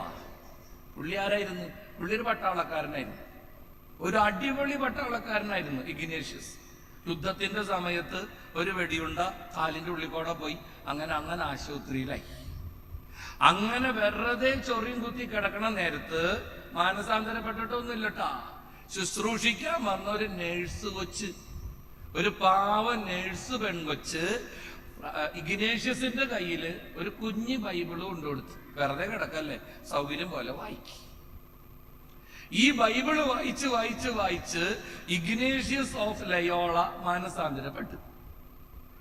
ഇഗ്നേഷ്യസ് മാനസാന്തരപ്പെട്ട് പാരീസ് സർവകലാശാലയില് പഠിപ്പിക്കാൻ വന്നപ്പോഴാണ് ഫ്രാൻസിസ് സേവ്യറിന്റെ അപ്പൻ ലോൺ എടുത്തിട്ടല്ലട്ടാ, ലിക്വിഡ് ക്യാഷ് കൊടുത്ത് സീറ്റ് മേടിച്ച് നമ്മുടെ ഫ്രാൻസിസിനെ അവിടെ കൊണ്ടുപോയി ആക്കി പഠിക്കാൻ.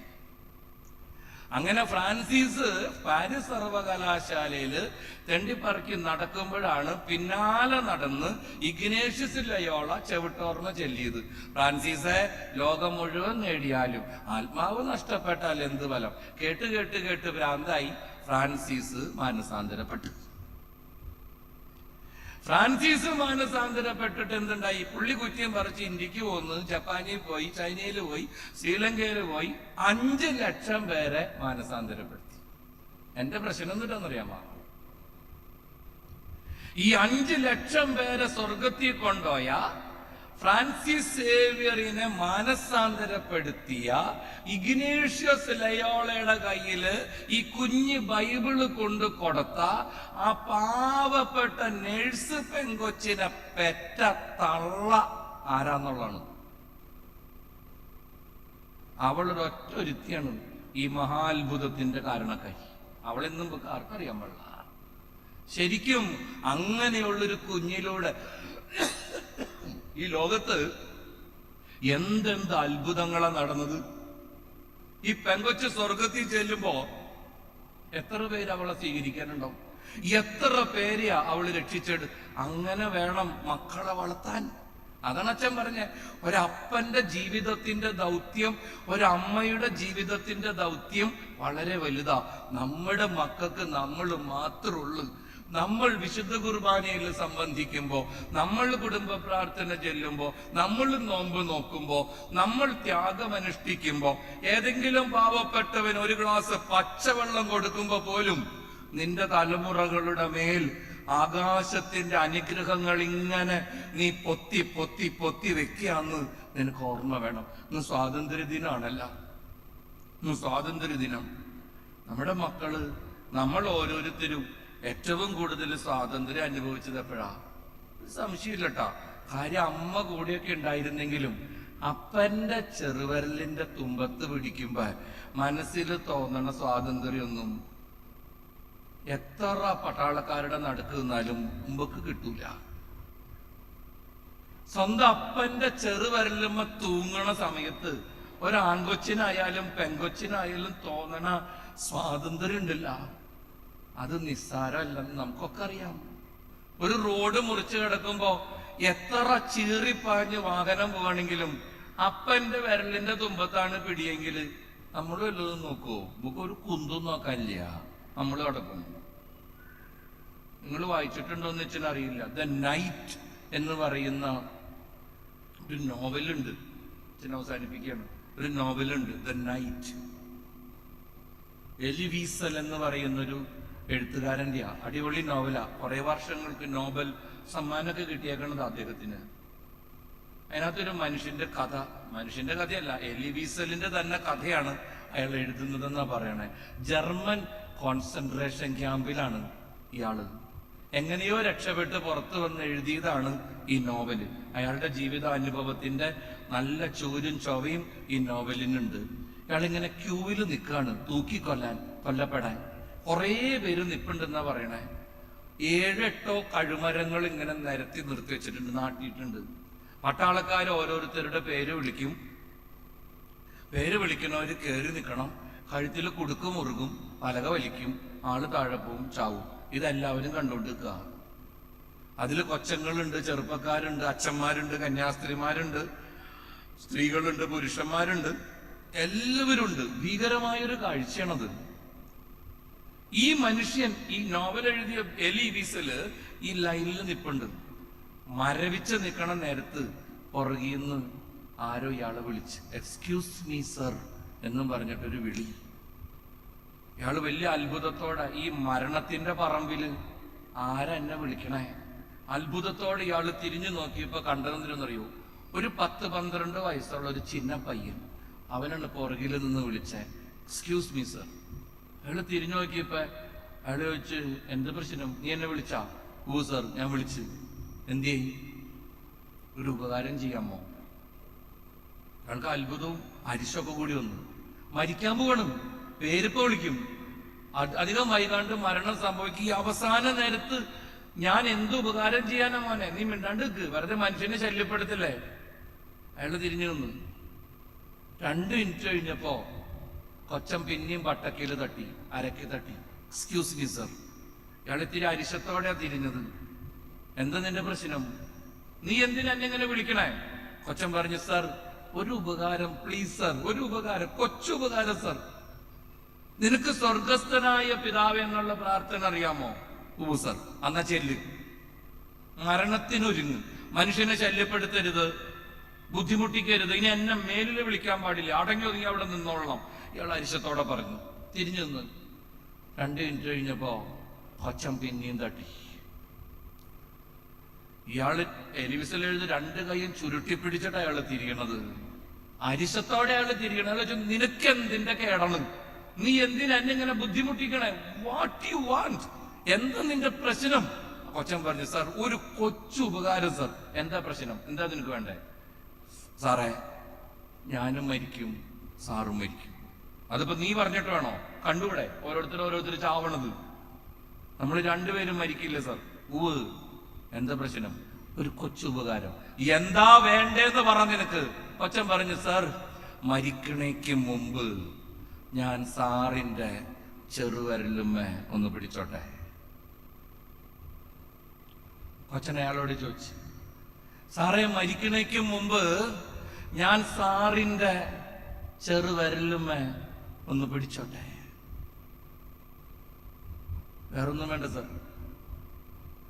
എലിവിസല് പറയണു, ജീവിതത്തിന്റെ അവസാന നിമിഷത്തിലും എനിക്ക് മാത്രം ചെയ്യാൻ കഴിയുന്ന ചില കാര്യങ്ങൾ ദൈവം ബാക്കി വെക്കുന്നുണ്ട്. ഇന്ന് ഈ ക്ലാസ് വിട്ടു പോകുമ്പോ അച്ഛനും മക്കളോട് പറയാനുള്ളത് ഇത്രയേ ഉള്ളൂ. നിന്റെ ഈ ചെറുവിരലുമ്മ തൂങ്ങാൻ ചിലരെയൊക്കെ ദൈവം നിന്റെ ജീവിതത്തിൽ തന്നിട്ടുണ്ട്. അവർക്ക് വേണ്ടി നിന്റെ ഈ ചെറുവിരലിനെ നീ ബലപ്പെടുത്തണം. ഇത് തളരാൻ പാടില്ല, ഇത് ഇടറാൻ പാടില്ല, ഇത് തണക്കാൻ പാടില്ല. ഇതിന് സ്നേഹത്തിന്റെ ചൂട് വേണം. നിന്റെ പ്രിയപ്പെട്ടവർക്ക് പിടിച്ച് നടക്കാൻ ഈ വിരല് വളരെ പ്രധാനപ്പെട്ടാണ്. വേറെ വലിയ കാര്യമൊന്നും നിങ്ങൾ ചെയ്യണ്ട. കുറച്ചുകൂടി നന്നായിട്ട് പ്രാർത്ഥിക്കുക, കുറച്ചും കൂടി നന്നായിട്ട് കർത്താവിനെ കുറിച്ച് ചിന്തിക്കുക, ആരാണെന്നുള്ള അവബോധത്തിൽ ജീവിക്കുക. ചിലതൊന്നും നമ്മുടെ ജീവിതത്തിന് സൂട്ടാവില്ലെന്ന് മനസ്സിലാക്കുക. ചില കാറ്റൊന്നും കൊള്ളാൻ പാടില്ലാത്തതാണെന്ന് തിരിച്ചറിയുക. അതിനെയാണ് മാനസാന്തരം എന്ന് പറയണേ. നമ്മൾ ചെയ്യുന്നതിനെല്ലാം കണക്ക് കൊടുക്കേണ്ട കുറെ ജീവിതങ്ങളുണ്ട്. ചില ധ്യാന ഗുരുക്കന്മാര് പറയും, അല്ലെങ്കിൽ ചില മനുഷ്യരൊക്കെ പറയും, നമ്മൾ ചെയ്യണ പാപം നമ്മോടുകൂടെ തീരും, പുണ്യപാപങ്ങളൊന്നും കൈമാറ്റം ചെയ്യപ്പെടില്ല. ചുമ്മാ പറയാട്ടോ പ്രിയപ്പെട്ടവരെ. കർത്താവ് കൃത്യമായും വ്യക്തമായും പറഞ്ഞിട്ടുണ്ട്. പീലാത്തോസാണ് കൈ കഴുകിയത്, അല്ലെ? ഉറക്കം പോയത് അങ്ങേരുടെ കെട്ടിയോൾക്കാണ്. ബൈബിളിൽ നമുക്ക് അറിയാല. കൈ കഴുകിയത് പീലാത്തോസാണ്, അച്ചാലും മുച്ചാലും ഇട്ട് തൊഴിക്കാൻ. പക്ഷെ ഉറക്കം പോയത് അയാളുടെ കെട്ടിയോളുടെയാണ്. മത്തായിയുടെ സുവിശേഷം 23-ാം അധ്യായം തമ്പുരാൻ പറയും, നിങ്ങൾ ചെയ്ത സകല തെറ്റിനും തലമുറകൾ കണക്ക് പറയും. നമ്മൾ വെറുതെ അന്ന് വിചാരിക്കരുത്. നമ്മുടെ നന്മകൾ നമ്മുടെ പ്രിയപ്പെട്ടവർ അനുഭവിക്കുമെങ്കിൽ നമ്മുടെ തെറ്റുകുറ്റങ്ങൾക്കും അതിൻ്റെതായ പ്രത്യാഘാതങ്ങളുണ്ട്. ഒരു നല്ല അപ്പനാവുക, ഒരു നല്ല അമ്മയാവുക എന്ന് പറയുന്നത് ജീവിതത്തിന്റെ വലിയൊരു നിയോഗമാണെന്ന് തിരിച്ചറിയുക. ഉത്തരവാദിത്വമുള്ള കാര്യസ്ഥനും കാര്യസ്ഥയുമാണ് ഞാനെന്ന് ബോധ്യപ്പെടുക.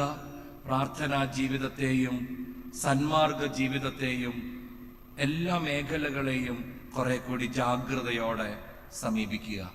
നമുക്ക് കർത്താവിൻ്റെ കൃപ കിട്ടും. നിശ്ചയമായിട്ടും പ്രാർത്ഥിക്കാം, കണ്ണടച്ചു പിടിക്കാം. നമ്മുടെ ഭവനത്തിലുള്ള ഈശോയുടെ തിരുഹൃദയ ചിത്രത്തെ മനസ്സിലോർക്ക്. നമ്മുടെ വീട്ടില് കർത്താവിൻ്റെ തിരുഹൃദയത്തിൻ്റെ ചിത്രമുണ്ട്. പ്രാർത്ഥിക്കുന്ന ഇടം മനസ്സിലേക്ക് കൊണ്ടുപോകാം. ദൈവം തന്ന കുടുംബം, ദൈവം തന്ന പ്രിയപ്പെട്ടവർ, കർത്താവിനോട് ഹൃദയത്തിൽ പ്രാർത്ഥിക്കുക. ദൈവമേ, എൻ്റെ കുറവുകളും എൻ്റെ പോരായ്മകളും ഒന്നും പരിഗണിക്കാതെ നീ എനിക്ക് തന്ന കുടുംബത്തെ പ്രതി നിനക്ക് സ്തോത്രം.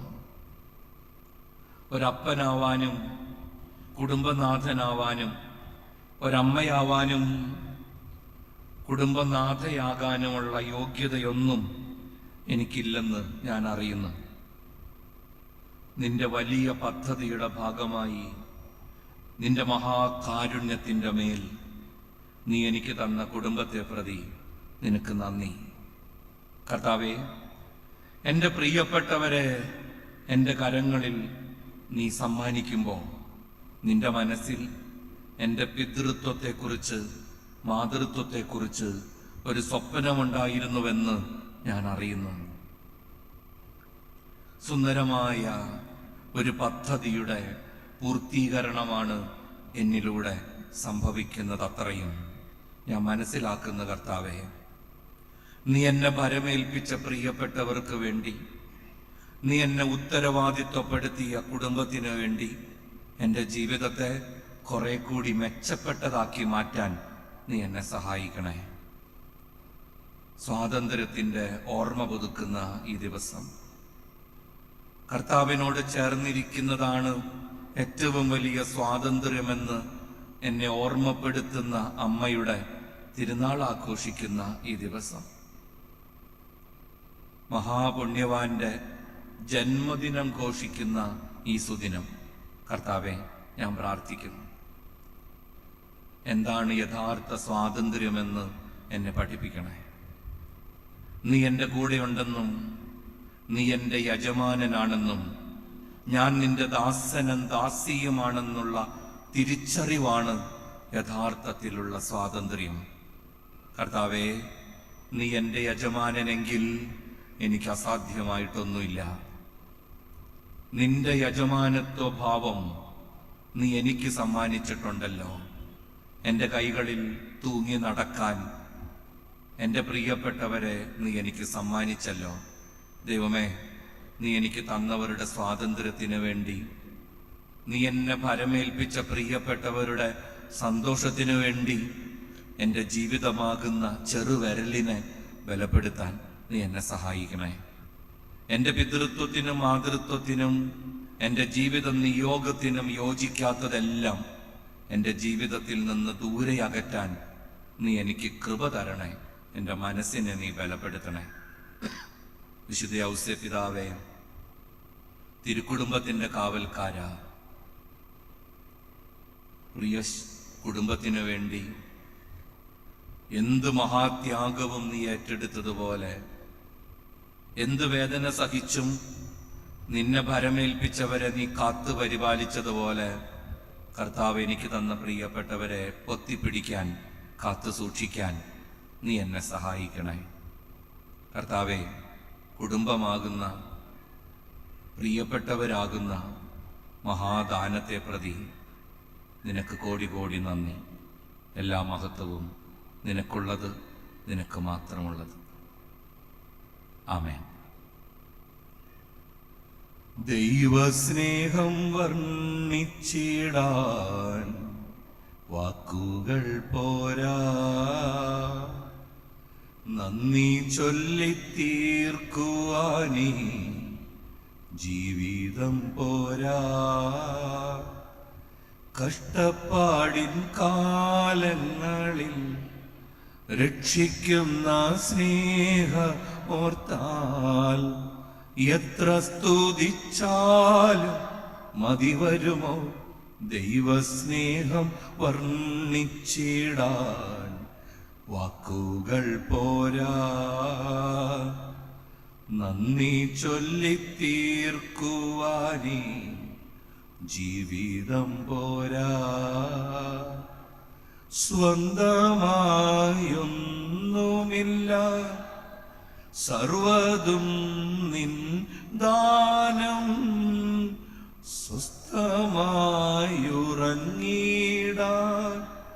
സമ്പത്തിൽ മയങ്ങാതെ, മഞ്ഞിൽ സൗഭാഗ്യം നേടാനായാലും ആത്മം നഷ്ടമായാൽ ഫലമെവിടെ? ദൈവസ്നേഹം വർണ്ണിച്ചിടാൻ വാക്കുകൾ പോരാ. നന്ദി ചൊല്ലി തീർക്കുവാനേ ജീവിതം പോരാ. ഈശോ മിശിഹായ്ക്ക് സ്തുതിയായിരിക്കട്ടെ.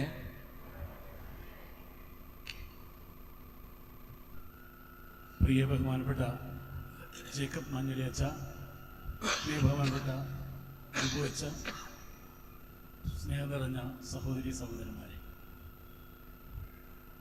കാര്യസ്ഥന്റെ ജാഗ്രതയിലൂടെ ആരംഭിച്ച് ചെറുവിരലിന് പോലും അതിൻ്റെ ധർമ്മമുണ്ട്. നമ്മുടെ ചെറുവിരലായിരിക്കും ഒരുപക്ഷെ നമ്മുടെ രക്ഷയ്ക്ക് എത്തിച്ചേരുക എന്ന വളരെ വലിയ ഒരു ആശയം നമ്മൾ സമയം പോയതുപോലും അറിഞ്ഞില്ല.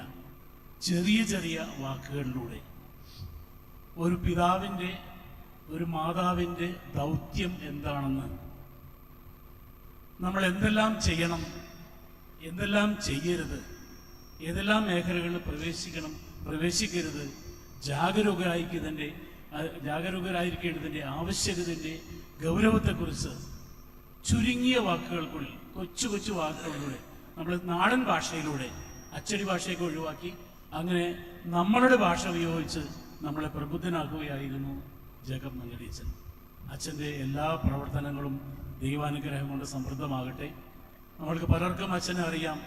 എടപ്പള്ളിപ്പള്ളിയിലെ കൊച്ചച്ഛനായിരിക്കുമ്പോൾ മുതൽ ചിറ്റൂർ ധ്യാന കേന്ദ്രത്തിൽ അവിടെ അച്ഛനുണ്ടായിരുന്ന സമയത്ത് മുതൽ എറണാകുളം അതിരൂപതയുടെ പല സ്ഥാനങ്ങളിലും അച്ഛൻ ഭാരവാഹിത്വം വഹിച്ചിട്ടുള്ള ആ സമയത്ത് നല്ലൊരു അറിയപ്പെടുന്ന സുവിശേഷ പ്രസംഗകൻ നമ്മുടെ ഈ ദേവാലയത്തിൽ ഈ സ്വാതന്ത്ര്യ ദിനത്തിൽ, മാതാവിൻ്റെ സ്വർഗാരോപണ തിരുനാൾ ദിനത്തിൽ ഇവിടെ വന്ന് നമ്മളെ പ്രബുദ്ധരാക്കിയതിന് തീർച്ചയായും അച്ഛൻ പറഞ്ഞ കാര്യങ്ങൾ നമ്മുടെ ഹൃദയത്തിൽ കൊണ്ടിട്ടുണ്ട്. അച്ഛൻ്റെ പ്രസംഗത്തിൻ്റെ ആശയം നമ്മുടെ ജീവിതത്തിൽ പ്രതിഫലിപ്പിക്കുമെന്ന് നമുക്ക് അച്ഛന് വാക്കുകൊടുക്കാം. അതായിരിക്കട്ടെ അച്ഛന് നമുക്ക് കൊടുക്കാനുള്ള സമ്മാനം. ഞങ്ങളുടെ ഇവിടെ കൂടിയിരിക്കുന്ന ഓണലിടവകയിലെ എല്ലാ പിതാക്കന്മാരുടെയും മാതാപിതാക്കന്മാരുടെയും പേരിൽ, ഇവിടുത്തെ കുടുംബയോഗം ഭാരവാഹികളുടെ പേരിൽ, വികാരിയച്ഛൻ്റെ പേരിൽ, ഇടവകയുടെ എല്ലാ മക്കളുടെയും പേരിൽ അച്ഛന് സ്നേഹത്തിൻ്റെ, നന്ദിയുടെ ഹൃദയഭാഷയിൽ സ്നേഹം നിറഞ്ഞ നന്ദി അറിയിക്കുന്നു. Thank you so much.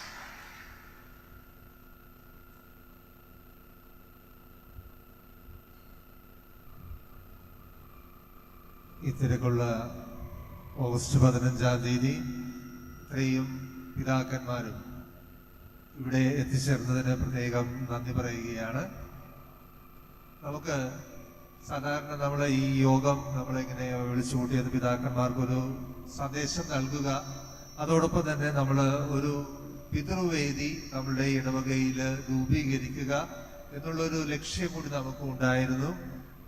നിങ്ങളുടെ അഭിപ്രായം? ഒരു പിതൃവേദി നമ്മളുടെ ഇടവകയിൽ നമുക്ക് രൂപീകരിക്കണമെങ്കിൽ നമുക്ക് അത് രൂപീകരിക്കാം.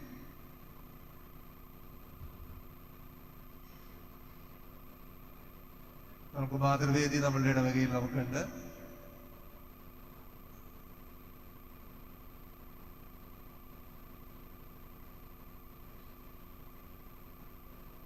ഇത് വേണം നമ്മള് രൂപീകരിക്കാം എന്ന് പറയാം, പക്ഷേ എല്ലാവരും എത്തണം. സാധാരണ നമ്മള് മാസത്തില് ഒരിക്കലോ അല്ലെങ്കിൽ ആഴ്ചയില് ഒരിക്കലോ നമ്മളിതുപോലെ പിതൃസംഗമം അല്ലെങ്കിൽ പിതൃവേദി എന്നുള്ള ഒരു കൂട്ടായ്മ രൂപീകരിച്ച് നമ്മൾ അതിനു വേണ്ടിയിട്ട് രൂപീകരിക്കുമ്പോൾ അതിൽ പങ്കെടുക്കാൻ വേണ്ടിയിട്ട് നമ്മൾ ഒരുങ്ങണം. രൂപീകരിക്കാമല്ലോ നമുക്ക്, അല്ലേ? ഓക്കെ. അപ്പൊ നമുക്ക് അതിന് നയിക്കാൻ ഒരാൾ വേണം. പിതൃവേദി നമുക്ക് നയിക്കാനായിട്ട് ഒരാള്, ഒരു ലീഡർ, ഒരു സെക്രട്ടറി, ഒരു ഖജാൻജി, ഒരു 3 ഭാരവാഹികൾ. നിങ്ങളുടെ ആരെങ്കിലും ഒരാളൊരു ലീഡറായിട്ട് ഒരാളാണ്.